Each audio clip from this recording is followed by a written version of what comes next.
Hi, this is Lifford, and I've just been on Jam Sessions on Westside FM.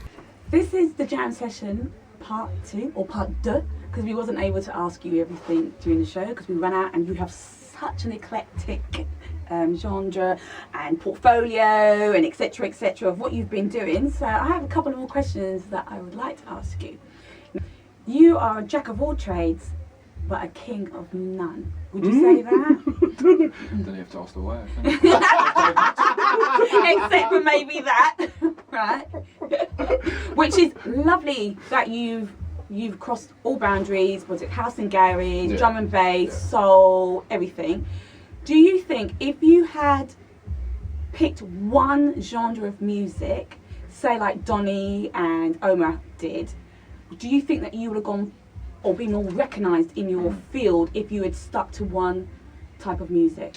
I think that's a really good point, a really good question, and I think you're probably right. I think you're absolutely right. But the problem is that I like so many genres of music, and all these different genres make up who I am.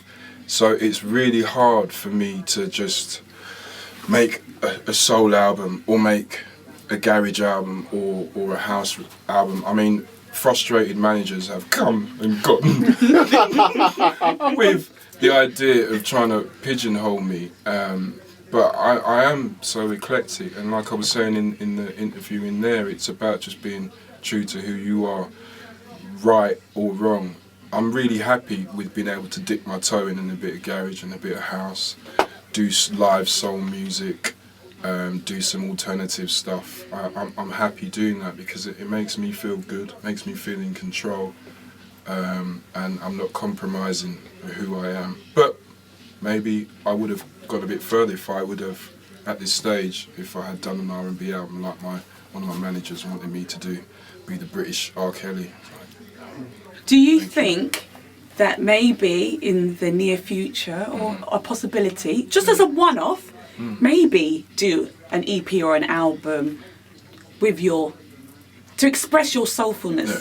Well, the problem up until now has been that I am the original featured vocalist. I've featured on so many different projects that people don't really have anything to properly identify me with, i.e. a sound, a brand, and that's exactly what I am doing.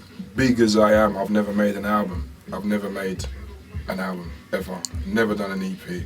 I've never done that. So what are we expecting from Lifford now in 2015? All of me. No compromise. It's I call it futuristic soul. So it is soulful, but it's programmed. It's synthesizers. It's programmed beats. So it's a bit dark, a bit atmospheric, but it allows me to use my voice in certain ways. So it's futuristic soul, and it's coming. It's coming this year. This is the year when I'm gonna finally release an album. Apart from the Sinking Swimming song, I kind of put that out a couple of years ago just to kind of test the waters out. It was a nice song. It's how I was feeling at the time. Put a video together, but I haven't done it. But it's time. It's time.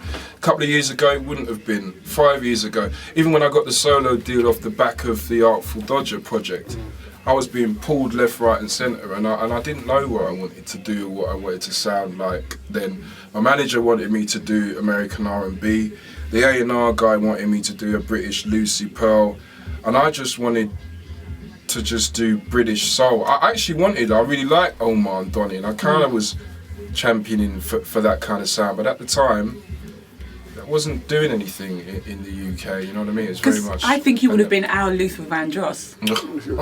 What were your inspirations in artists, music? First of all, probably my dad inspired me because he was really into music. He's a Dominican island in the West Indies, and he was banging to his calypso and soca music, and he inspired me. I got the bug off him because he used to put his records on. Bass used to be too loud.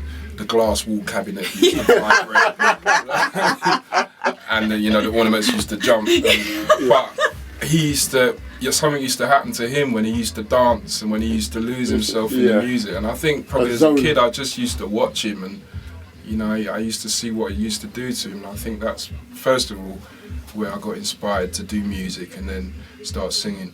And then once I got into singing, old singers like Aretha Franklin, Otis Redding, Al Green, all the old guys who were raw and gritty and real, and they used to go on stage. If you YouTube these guys and girls, they go on stage and it wasn't about looking pretty, it was about just singing from the heart, from the spirit, and not caring, just giving everything that you have to people who are watching. I think that's what people deserve.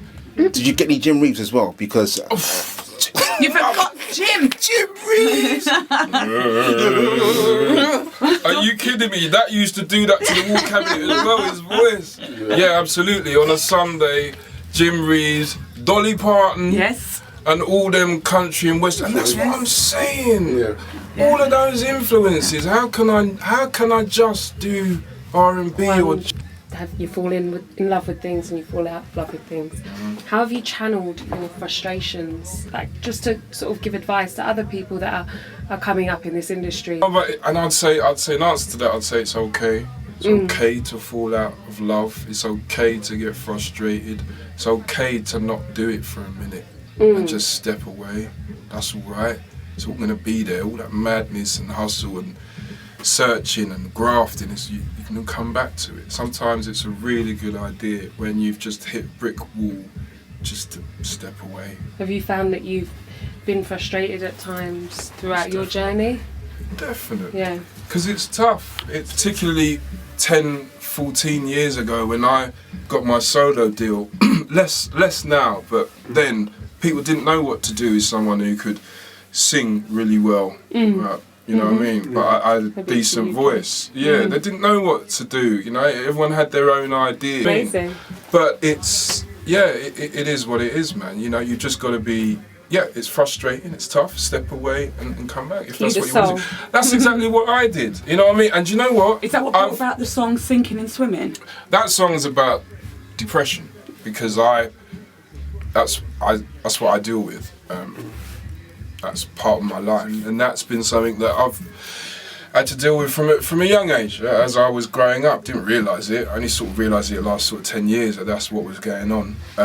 But yeah, that's what the song was about. And you know, it's funny, I posted that song up, the amount of people that have, some publicly messaged me on Facebook, but mostly private messaged me and said, look, I really appreciate you just doing that. I can really relate to it, and you know, people still don't talk about it enough or don't understand it, because it is a tough one to understand unless you know someone really close to you who's going through it, or you're going through it yourself. So if you know me, you know my memory's rubbish, right? There's something on the 7th of March, and that's back to 95. Can you see my eyes trying to remember?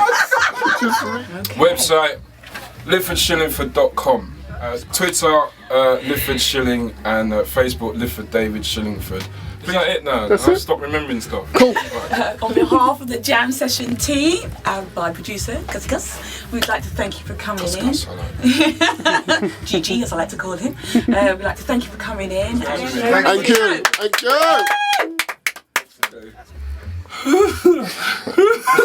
Okay, all right.